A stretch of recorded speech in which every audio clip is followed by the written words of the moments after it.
is that falling from the sky? Did you see that? Yeah. Is it birds? I think it's birds. Now, as you can see, I was a little bit confused as to what exactly it was falling, and it is pretty clear. If you watch the video here, you can see the first shot is of the big group of birds that falls, and then right here, that is, yeah, that's the individual one that fell, and it happened a couple of different times. More than 100 geese dropped dead out of the sky over the weekend in eastern Idaho. Officials describe the incident as a, quote, freak accident. Officials first came across around 50 carcasses in a parking lot in the city of Idaho Falls. They later found another 60 or so geese on rooftops. Yeah, it was crazy. Mother Nature's very harsh. Oh, it is. I know those poor birds. But I've lived in Idaho for my whole life, and I've been, you know, an outdoor kid camping all the time, been in some big storms. I have never seen anything like that. Idaho born and bred, never seen that before. Dead birds have been found scattered across downtown Little Rock. It's a bizarre story you'll only see here on Channel 7. If you're walking in the downtown Little Rock area, you may want to watch your step. These photos sent to KATV by Cindy Jameson Nobles show dead birds, cedar waxwings, scattered on the street. A seemingly bizarre sight.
Hanging over homes and mosques, a huge sandstorm has swept through the ancient desert city of Yazdi in Iran. The storm packed winds of more than 100 kilometres an hour, turning the sky orange and covering buildings in layers of dust.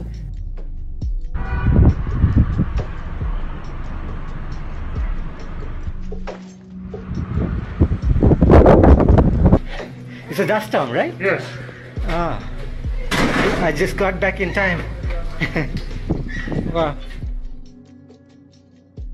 So, did you feel it? An earthquake rattled the South Bay this morning.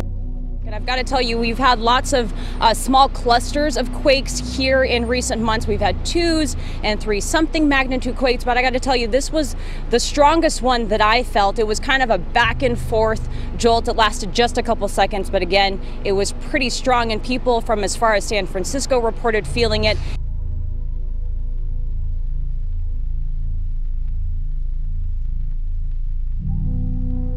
There was yet another earthquake that shook central Nebraska. This is the 6th one in the last week. The first one says, wow, that earthquake felt way more than 3.9 in our San Jose office. The whole building was shaking.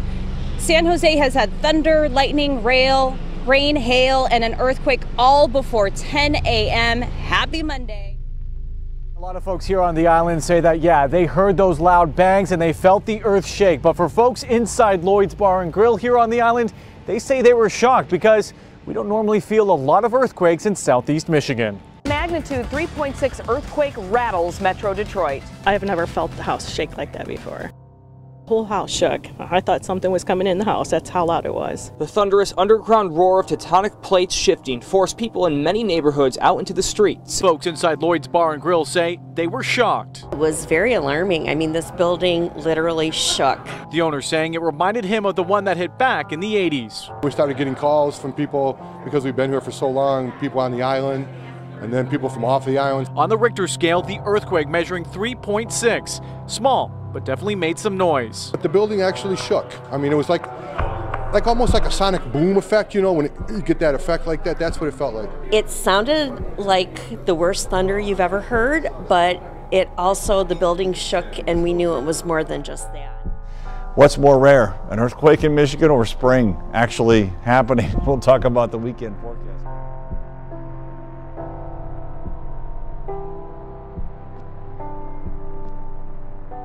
Is pretty. This April snow is not the end of the world by any means, but a lot of people out there tonight are wondering if winter will ever end. Still wearing winter gear in April. I thought these would be put away for now. This is ridiculous. It's almost May. It's actually snowing out here. Snow in April does not work for me. In Waukegan, birds were the only confused creatures on the beach. Fog making its way into the air, and soon drizzle from the afternoon turned to snow at night. A bit of a shock for this golfer in Gurnee. I'm ready to move. So a lot of people think that they're a little bit confused about what's going on out here. I think Mother Nature's a little bit confused. Alicia might be able to open our eyes on what's going on here. For now, I'll just tell you what we're seeing. We're live in Gurnee. Natalie Martinez, NBC 5 News. All of the above. Thanks, Natalie. At midnight, the Hawaiian island of Kauai will again be under a flash flood watch. Parts of the island were swamped last weekend by more than 2 feet of rain. This is the state of emergency still unfolding in Kauai, leaving the Hawaiian island with roads underwater, vehicles overturned, and homes washed away. The most severe flooding leaving some tonight still waiting for rescue. In what was once his front yard, surfing legend Laird Hamilton could only get around on jet ski and boat after a massive rain. It's hard to conceive that that much water could come from the sky, and I mean, it was like an ocean back there. Nearly 27 inches devastated the north side of Kauai Island. After nearly 30 inches of rain in 24 hours, disaster in paradise with more trouble on the horizon.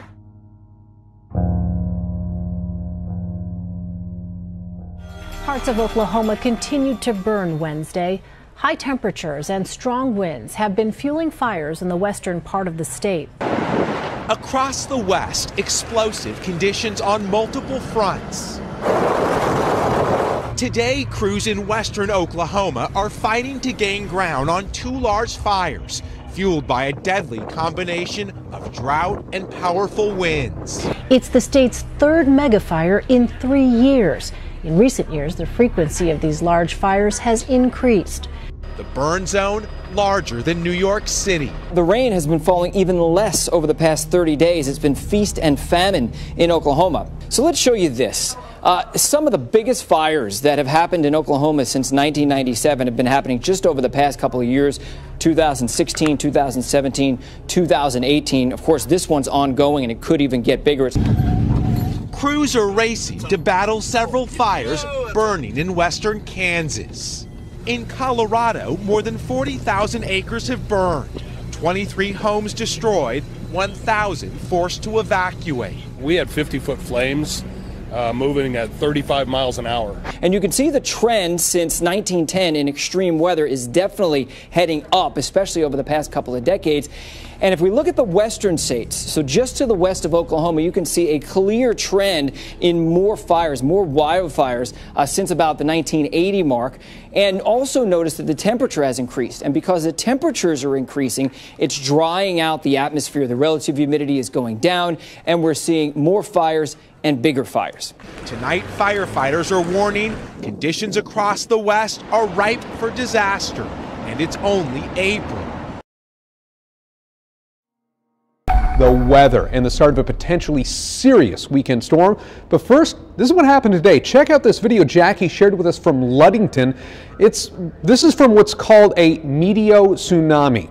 You can see the water from Lake Michigan being sucked back into the lake after 40-mile-per-hour winds pushed all that water into the shore. This weekend storm pushed some of the worst waves she's ever seen into her backyard. It was so loud. The waves were coming in so high. With over 24 hours of gusty northeasterly winds creating dangerous waves, topping the lakefront and eroding away some of the land. This system has already created a wild weather phenomenon along Lake Michigan. Yeah, guys, this is really interesting. So this was taken just minutes apart. You can see water encompassing, almost overtaking the pier here in Ludington. Ludington, and then that water pulled back out as the lake tries to find equilibrium. The floodwaters left by the weekend storm. It's the worst some areas of Monroe County have seen since the 1970s. Adding insult to injury, Mother Nature just keeps piling on. Oh, isn't this lovely? The water's receding, but the snow is dumping.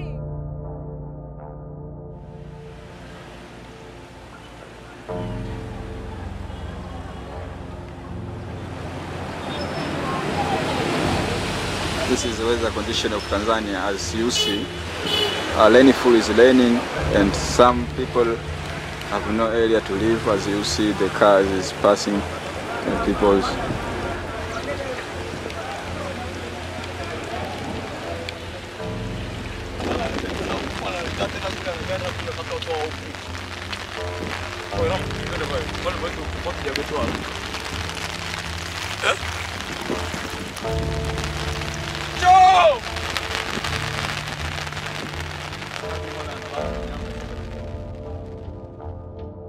Otherwise, the sunshine is looking nice for the weekend. Interesting shot from Kelowna, just taken yesterday. Terry Knox sent us this, and if you're wondering, that is a sunset, but there's probably a terrain feature in this mountain that's just blocking part of it, and that's why it's split. It looks like two pictures side by side. I know, neat, hey? What a cool effect.